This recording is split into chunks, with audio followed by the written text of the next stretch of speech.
बॉलीवुड में इन दिनों ओरिजिनल कहानियों का अकाल है। इसका अंदाजा ढेरों की तादाद में बन रही रीमेक और सीक्वल फिल्मों से लगाया जा सकता है। वरुण धवन की मुख्य भूमिका वाली बेबी जॉन भी अच्छी मौलिक कहानियों के इसी सूखे का नतीजा है, जो ब्लॉकबस्टर तमिल फिल्म थेरी का रीमेक है। साल 2016 में आई इटली की थेरी ने हिंदी पट्टी में थालापति विजय की साख मजबूत की थी। यह फिल्म यूट्यूब पर और दूसरे OTT प्लेटफॉर्म पर हिंदी डबिंग के साथ मौजूद है। ऐसे में करीब 10 साल बाद इस कहानी को क्रिसमस के मौके पर धूम धड़ाके से इटली की प्रोडक्शन कंपनी ने ही बॉलीवुड में उतारा है। पर कुछ तो नया होना चाहिए था। तो आइए दोस्तों, बेबी जॉन मूवी को एक्सप्लेन करते हैं। वीडियो अगर अच्छा लगे तो वीडियो को लाइक करके चैनल को सब्सक्राइब जरूर कीजिएगा, ताकि आपको इसी तरह के लेटेस्ट और फ्रेश कंटेंट मिलते रहे। तो फिल्म की शुरुआत होती है कुछ खूंखार विलन से, जो कि लड़कियों को किडनैप करके दूसरी कंट्रियों में बेच दिया करते हैं। ये काम उनका बहुत ही तेजी से चल रहा था और आए दिन लड़कियों की स्मगलिंग होती जा रही थी। लेकिन एक दिन अचानक से इसकी खबर एक पुलिस इंस्पेक्टर को पड़ जाती है। जब वो उनके अड्डे पर आता है तो मालूम चलता है कि उसकी खुद बेटी भी किडनैप हो चुकी है और अगर उसने कुछ एक्शन लिया तो उसकी बेटी को भी दूसरी कंट्री भेज दिया जाएगा। फिर ना चाहते हुए भी वो पुलिस इंस्पेक्टर कुछ नहीं कर पाता है और उसे भी इन विलनों के साथ काम करना पड़ता है। जिसके बाद सीन शिफ्ट होता है केरल की तरफ, जहाँ पर कि हम जॉन और उसकी बेटी खुशी को देख पाते हैं। बेबी जॉन अपनी बेटी खुशी और अपने दोस्त सेवक राम के साथ रहता है। वो यहाँ पर बहुत ही आम जिंदगी जी रहा है, वॉयलेंस से एकदम दूर, किसी से भी कोई भी लेना देना नहीं है। और बेबी जॉन अपनी बेटी खुशी से बहुत ही ज्यादा प्यार करता है। लेकिन खुशी को ऐसा लगता है कि शायद बेबी जॉन एक डरपोक पिता है और जॉन जब हर रोज अपनी बेटी खुशी को स्कूल छोड़ने के लिए जाता है तो वो हमेशा लेट हो जाया करती है। इसलिए खुशी अपनी टीचर तारा को हमेशा कुछ न कुछ उल्टे सीधे बहाने बताती रहती है। साथ ही हमें ये बात भी मालूम चलता है कि जॉन की एक बेकरी है और वो काफी अच्छी खासी भी चल रही है। एक दिन मालूम चलता है कि जॉन की बेटी खुशी को एक लड़के ने थप्पड़ मार दिया था। तो जॉन अपनी बेटी खुशी को समझाता है कि जब कोई आपको थप्पड़ मारे तो आप भी उसे पलटकर थप्पड़ मार सकते हैं। तो खुशी ने भी उसे बुरी तरह से मारा था। जब ये बात तारा मैडम को मालूम चली कि खुशी ने उस लड़के को बुरी तरह से मारा है तो इस बारे में तारा जॉन से बात करती है कि आखिर कोई लड़के को इस तरह से नहीं मारता है। तारा उसे समझाने की कोशिश कर रही थी कि आखिर तुम अपनी बेटी को क्या सिखाना चाहते हो। तभी हम देखते हैं कि उन गुंडों के चंगुल से एक लड़की जो है वो भाग जाती है और इनके आसपास ही कहीं छिप जाती है। जब उस लड़की को तारा ने देखा तो तारा उसे पुलिस स्टेशन ले जाती है और पीछे पीछे खुशी भी चली जाती है। इसलिए जॉन को भी उसके पीछे पीछे जाना पड़ता है। जब जॉन वहाँ पहुँचा तो वो पुलिस इंस्पेक्टर जॉन को देखकर पूरी तरह से हैरान था। उसे ऐसा लग रहा था कि शायद इसे मैंने कहीं तो देखा है। जब जॉन यहाँ से जाने लगता है तो यहाँ वो पुलिस इंस्पेक्टर सत्या नाम कहकर पुकारता है, जो सुनकर जॉन पूरी तरह से हैरान रह जाता है। अब हमें ये तो मालूम है कि ये पुलिस इंस्पेक्टर उन गुंडों से मिला हुआ है, इसलिए इंस्पेक्टर उन गुंडों के पास कॉल करके बता देता है कि जो लड़की खो चुकी थी वो तो हमारे पास आ चुकी है, लेकिन तुम्हारे खिलाफ किसी ने कंप्लेंट भी की है। लेकिन इंस्पेक्टर ने तारा का नाम नहीं बताया था, बल्कि जॉन का नाम बता दिया था। इसलिए सारे गुंडे जो हैं वो रात को ही जॉन के घर पर पहुंच जाते हैं। तब तारा भी यहीं पर मौजूद थी। तो जॉन के साथ राम सेवक, तारा, उसकी बेटी खुशी और उसका कुत्ता यहीं पर मौजूद थे। जॉन उनसे माफी मांग रहा था कि शायद उनसे बहुत बड़ी गलती हो गई है, क्योंकि उसने तो कुछ किया ही नहीं है। लेकिन वो गुंडा यहाँ पर जॉन से कहता है कि वो तुझे बुरी तरह से मारेंगे और साथ ही तेरी बेटी को भी जान से मार डालेंगे। ये सुनने के बाद जॉन को गुस्सा आ जाता है और वो इन लोगों को चुन चुन कर मारने लगता है। जॉन कहता है कि बात जब तक मेरे ऊपर है ठीक है, लेकिन तुमने मेरी बेटी को मारने की बात कही है। ये सुनकर तो वो उन्हें बहुत बुरी तरह से मार रहा था। जिसके बाद राम सेवक तारा को कहानी सुनाने लगता है और फिर कहानी 6 साल पीछे मुंबई पहुंचती है, जहां पर की deputy commissioner of police Satya Verma अपनी ईमानदारी और बहादुरी के कारण जनता का सुपर हीरो है। लेकिन सत्या वर्मा की लाइफ में भी एक बहुत बड़ी विलन है और वो विलन उसके लिए शादी है, क्योंकि शादी उसकी हो नहीं पा रही है और उसकी माँ चाहती है कि सत्या की जल्द से जल्द शादी हो जाए। इसलिए हमेशा वो किसी न किसी लड़की से मिलने के लिए जाते रहते हैं। अब सत्या सनाया नाम की एक लड़की से मिलने के लिए जाता है, जहाँ पर कि उसकी माँ भी आई हुई थी। यहाँ सनाया पहले तो सत्या की बहुत तारीफ करती है, लेकिन बाद में सनाया यहाँ पर सत्या से कहती है कि भैया आप किसी और से शादी कर लो, क्योंकि मेरा बॉयफ्रेंड है और मैं उसी से शादी करना चाहती हूँ। आप घर वालों से कह देना कि मैं आपको पसंद नहीं आई। तो जितना भोला भाला सत्या है, लेकिन जब वो कहीं क्राइम होता हुआ देखता है तो वो लोगों को बुरी तरह से मारता है। फिलहाल वो उन गुंडों को मार रहा है जो कि बच्चों को फुटपाथ पर भीख मांगने के लिए छोड़ देते हैं। बाद में बोले पुलिस स्टेशन भी ले जाता है। उसका इलाज मीरा नाम की एक डॉक्टर करती है। डॉक्टर यहाँ पर जब इन लड़कों को देखती है कि इन्हें तो बुरी तरह से मारा गया है तो वो तुरंत ही सत्या को अपने पास बुलाती है। वो उसे बहुत सुनाती है। वो उससे कहती है कि कोई भला इस तरह से किसी को मारता है क्या? भले ही तो पुलिस वाले हो, लेकिन इस तरह से नहीं मारना चाहिए। लेकिन जब सत्या मीरा को सच्चाई बताता है तो मीरा भी उन पर कोई रहम नहीं करती है और इसी कारण उनके बीच दोस्ती हो चुकी थी और आज रात वो लोग मिलने भी वाले थे। तो अब धीरे धीरे वो दोनों एक दूसरे के साथ काफी सारा टाइम स्पेंड करने लगे थे और एक दूसरे को पसंद भी करने लगे थे। जिसके बाद नाना नाम के एक दबंग गुंडे को दिखाया जाता है जिससे पॉलिटिशियन, पुलिस, बहुत बड़े बड़े मिनिस्टर सभी लोग बुरी तरह से डरते हैं। इन सबको तो नाना अपने जेब में लेकर घूमता है। उसका एक बेटा भी है जो कि काफी ज्यादा अय्यास है और हमेशा वो कुछ न कुछ क्राइम करता ही रहता है। और लड़कियों को स्मगल करने का जो धंधा है वो सारा धंधा नाना का ही है। अब क्योंकि मीरा और सत्या एक दूसरे से प्यार करने लगे थे, इसलिए सत्या मीरा को अपनी माँ से मिलाने के लिए लाता है। वो जब मीरा से मिलती है तो सत्या की माँ को मीरा बहुत ज्यादा पसंद आ जाती है। तो सत्या ने तो पूरी तरह से मन बना लिया था कि अब तो उनकी शादी होकर ही रहेगी। लेकिन अभी एक प्रॉब्लम और सामने थी और वो प्रॉब्लम ये है कि अभी मीरा की फैमिली वालों से भी सत्या को मिलना है और मीरा की फैमिली वालों को पुलिस वाले बिल्कुल भी पसंद नहीं है। जिसके बाद पुलिस स्टेशन में हम एक बच्ची के माँ बाप को देख पाते हैं जो कि सिर्फ 16 साल की है। वो गायब हो चुकी है। पुलिस स्टेशन में उन्होंने कंप्लेंट भी करा चुके हैं, साथ ही 10,000 रूपए भी दे चुके हैं, लेकिन अभी तक उसकी कोई खबर नहीं है और 3 दिन से ज्यादा हो चुके हैं। तो सत्या उस लड़की की इन्वेस्टिगेशन करना स्टार्ट करता है। सीसीटीवी फुटेज के द्वारा मालूम चलता है कि वो लड़की स्कूल से घर वापस तो जा रही थी, लेकिन वो घर नहीं पहुंच पाई। स्कूल और घर के बीच में ही घना जंगल पड़ता है। उसी जंगल में कुछ लड़कों ने उसका रेप कर दिया था और उसे बुरी तरह से जला भी दिया था। यहाँ सत्या पहुंच तो चुका था, लेकिन वो काफी लेट हो चुका था। इस वजह से जलकर उस लड़की की मौत हो जाती है। जब सत्या को ये बात मालूम चली कि ये सब कुछ नाना के बेटे ने किया है तो सत्या को बहुत गुस्सा आया। वो तुरंत ही नाना के घर पर गया और वो नाना के बेटे को अरेस्ट करने वाला था। लेकिन जब वो वहाँ पहुँचा तो मालूम चला कि नाना का बेटा आज मिनिस्टर बन चुका है। 3 दिन से वो गायब है, कहीं न कहीं पार्टी कर रहा होगा। इसलिए अब अगर वो तुम्हें मिले तो उसे अरेस्ट मत करना, बल्कि सलाम करना। तो सत्या मायूस चेहरे के साथ वापस आने लगा, लेकिन बीच रास्ते में वो रुकते हैं और सत्या राम सेवक से कहता है कि अगर नाना के बेटा तुम्हें मिल जाए तो तुम उसके साथ क्या करोगे? राम सेवक कहता है कि अगर वो मुझे मिल गया तो मैं उसे उसी तरह मारूंगा जिस तरह से उसने लड़की को मारा है। मैं उसे जलाकर मार दूंगा। तभी एक सिगरेट जो है वो घास के ढेर में गिर जाती है और तभी आग लगना स्टार्ट हो जाती है और उसी के बीच में से नाना का बेटा भी जलता हुआ आ रहा था। मतलब कि 3 दिन पहले ही सत्या ने नाना के बेटे को किडनैप कर लिया था। वो उसे बुरी तरह से टॉर्चर भी कर रहा था। सत्या ने उसे उसी तरह से मारा जैसा कि उसने उस लड़की को मारा था। नाना के बेटे को सत्या ने मारा है ये चीज साबित नहीं हुई है, लेकिन जब ये बात नाना को मालूम चली तो नाना तुरंत ही उस जगह पर पहुंचा। बल्कि सत्या ने खुद ने ही यहाँ नाना को बता दिया था कि मैं ही तेरे बेटे को मारा है। नाना उससे कहता है कि इसका बदला मैं जरूर लेकर रहूंगा, क्योंकि मैं अपने बेटे से हद से ज्यादा प्यार किया करता था। अब अगले सीन में हम देखते हैं मीरा और उसकी फैमिली को, जो कि एक रेस्टोरेंट में थे और वो आज सत्या से मिलने वाले हैं। मीरा की फैमिली वालों को सत्या पसंद इसलिए नहीं है क्योंकि वो एक डिप्टी कमिश्नर है और आए दिन उनके ऊपर हमले होते रहते हैं, जिस वजह से मीरा की जान भी खतरे में रहेगी। लेकिन यहाँ पर सत्या उनसे कहता है कि वो गांधीवादी पर यकीन करता है, इसलिए आप बिल्कुल भी टेंशन मत लीजिए। जब वो इतनी बात कहता ही है तब यहाँ पर नाना और उसके लोग आ जाते हैं और वो इनके ऊपर हमला कर देते हैं। लेकिन यहाँ पर सत्या ने सब कुछ संभाल लिया था। नाना के लोगों को उसने चुन चुनकर मार दिया था, जिसके बाद सत्या तुरंत ही नाना के यहाँ पर पहुंचा। जब उसे मालूम चला कि ये अटैक नाना ने करवाया है तो वो उसी के अड्डे पर चला गया और नाना को अरेस्ट कर लिया। सभी लोग ये देखकर हैरान थे कि आखिर कोई नाना को कैसे अरेस्ट कर सकता है। नाना भी अभी चुप नहीं बैठा था, जेल में जरूर था, लेकिन वो अभी भी सत्या से बदला जरूर लेगा। दूसरी तरफ हम देखते हैं कि मीरा की फैमिली वाले सत्या से शादी नहीं करवाना चाहते हैं, लेकिन एक दूसरे से वो दोनों प्यार करते हैं, इसलिए उन्हें तो मानना ही पड़ेगा।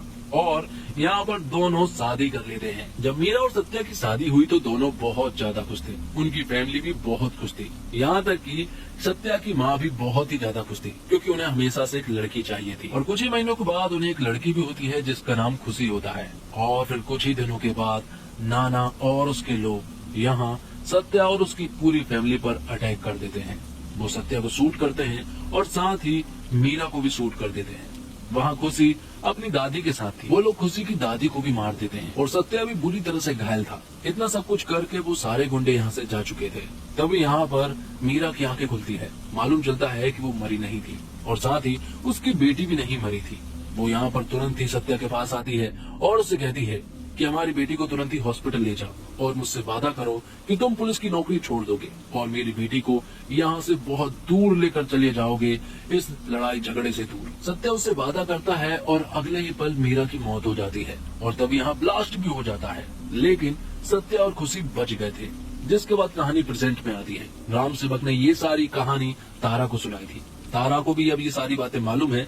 वो इसके बारे में यहाँ जॉन से बात करती है। वो उससे कहती है कि वो इन सब के बारे में खुशी को नहीं बताएगी। अब आज ही खुशी स्कूल की तरफ से पिकनिक के लिए जाने वाली थी एक बस के द्वारा। तभी नाना का कॉल यहाँ जॉन के पास आता है। जॉन से कहता है कि जिस स्कूल की बस से तेरी बेटी जा रही है ना, उसका अभी एक्सीडेंट होने वाला है और अगले ही पल उसका एक्सीडेंट भी हो जाता है। जॉन तुरंत ही वहाँ पर दौड़ता हुआ जाता है, लेकिन तब तक वो बस जो है वो ब्रिज से नीचे पानी में गिर चुकी थी। लेकिन जॉन ने सारे बच्चों को बचा लिया था, यहाँ तक कि अपनी बेटी को भी बचा लिया था। लेकिन अब वो समझ गया था कि सत्या को वापस आना पड़ेगा, क्योंकि अगर नाना की वजह से उसकी बेटी की जान खतरे में है तो वो इस तरह से हादसे करवाता रहेगा और इस वजह से कई सारे बेगुनाहों की जान जाएगी। इसलिए जॉन समझ गया है कि अब किसी भी हालत में सत्या को तो वापस लाना ही पड़ेगा और इन सबको मजा चखाना ही पड़ेगा, वरना ये लोग हमें और हमारी फैमिली को जीने नहीं देंगे। तो जॉन अब पूरी तरह से सत्या बन जाता है, बिल्कुल पुराने पुलिस वाले की तरह, और तुरंत ही पुलिस स्टेशन जाता है।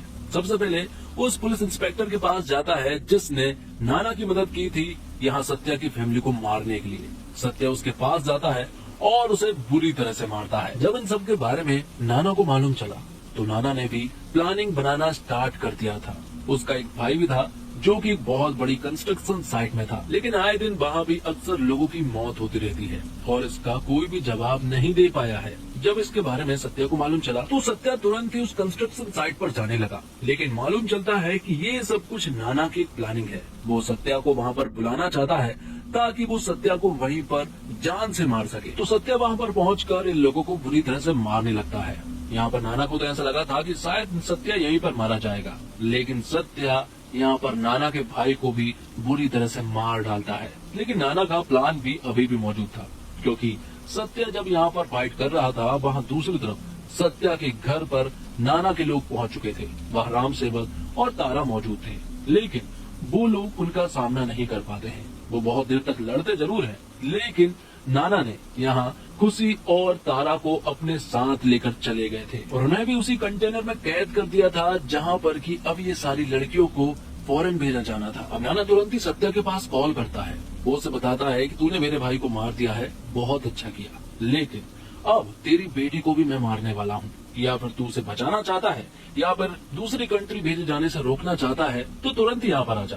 जब ये बात सत्या को मालूम चली तो सत्या तुरंत ही उस जगह पर पहुंच गया। शुरुआत में तो उसने बहुत सारे लोगों को मार गिराया, लेकिन आखिर में नाना ने उसे उल्टा टांग दिया और नाना के लोग उसे पूरी तरह से मारने लगे थे। लेकिन सत्या को भी ये भी नहीं मालूम है कि खुशी और बाकी लड़कियां किस कंटेनर में है। जब उसे ये बात मालूम चली कि वो किस कंटेनर में है तो सत्या यहाँ पर उठा और इन लोगों से फिर से फाइट करना स्टार्ट कर दिया। नाना के बहुत सारे लोग थे, लेकिन सत्या ने लोगों को चुन चुन कर मार गिराया था और आखिर में जिस कंटेनर में लड़कियां कैद थी उन सारी लड़कियों को सत्या ने उस कंटेनर से भी निकाल लिया था।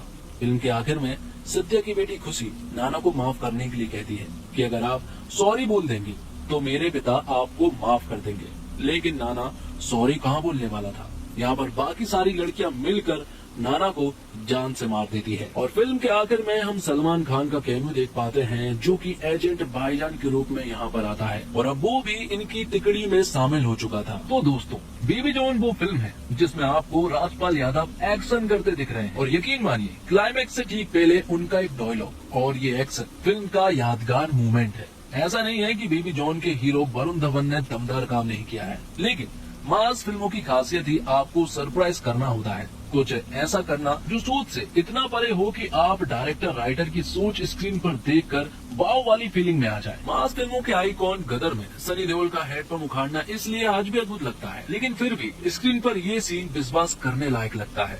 क्योंकि सनी है भी इतने दमदार आदमी। वरुण धवन नेचुरली एक चार्मिंग और मजेदार आदमी लगते हैं, इसलिए अगर वो विस्फोट, एक्शन और इंटेंसिटी के साथ दिखें तो सरप्राइज करने वाली बात होती है। जैसे बदलापुर। तो हुआ ये कि बेबी जॉन में ये सरप्राइज वाला मामला पर्याप्त नहीं लगता और ये कमी कमजोर स्क्रिप्ट की है। बेबी जॉन 2016 में आई इटली की फिल्म थेरी की एडॉप्टेशन है, जिन्होंने इस बार वरुण की फिल्म प्रोड्यूस की है। फिल्म को डायरेक्ट किया है कालीस ने। लेकिन दिक्कत ये है कि थेरी खुद एक ऐसी फिल्म थी जिसकी राइटिंग कोई बहुत कमाल की नहीं थी। लोगों को वो फिल्म पसंद आई थी अपने मास मूवमेंट्स और हीरो थालापति विजय की वजह से। विजय उस समय हर फिल्म में ताबड़तोड़ एक्शन हीरो बने हुए थे, लेकिन थेरी में वो एक ऐसे आदमी के रोल में थे जो हिंसा से बचता है और बहुत प्यारा लगता है। इसलिए जब फिल्म फाइनली उन्हें एक्शन हीरो अंदाज में रिवील करती है तो एक ट्विस्ट आया था। बेबी जॉन की दिक्कत ये है कि इसमें थेरी की राइटिंग से सबक नहीं लिया। इसी लचर राइटिंग के साथ फिल्म ने विलन के आर्क और कहानी में लड़कियों को बेचे जाने का एंगल जोड़कर मामलों को और उलझा दिया। जेकी श्रॉफ ओरिजिनल फिल्म से ज्यादा भयानक फील होने वाले विलन हैं, लेकिन उनकी अतरंगी हरकतों के पीछे की कोई वजह एक्सप्लोर नहीं की गई है, जो उनके किरदार को बस एक शोपीस विलन बनाती है। भूमिका गब्बी के किरदार को मेकर्स ने एक ऐसा ट्विस्ट दिया जो फिल्म में काम नहीं आता। लेकिन अब बासी चावल को नाश्ते में खाना है तो फ्राई करने के लिए कुछ न कुछ आउट ऑफ सिलेबस चीज से तड़का तो मारना पड़ेगा। फ्लैशबैक की स्टोरी में कीर्ति सुरेश से आप नजरें नहीं हटा पाएंगे, मगर ट्रीटमेंट का कमाल ऐसा है कि उनके किरदार में भी थिएटर से बाहर निकलकर याद रखने लायक कुछ खास नजर नहीं आता। वरुण धवन एक्शन में एफर्टलेस लगते हैं, उनका चार्म भी स्क्रीन पर काम करता है, लेकिन उनके किरदार में वजन कम लगता है।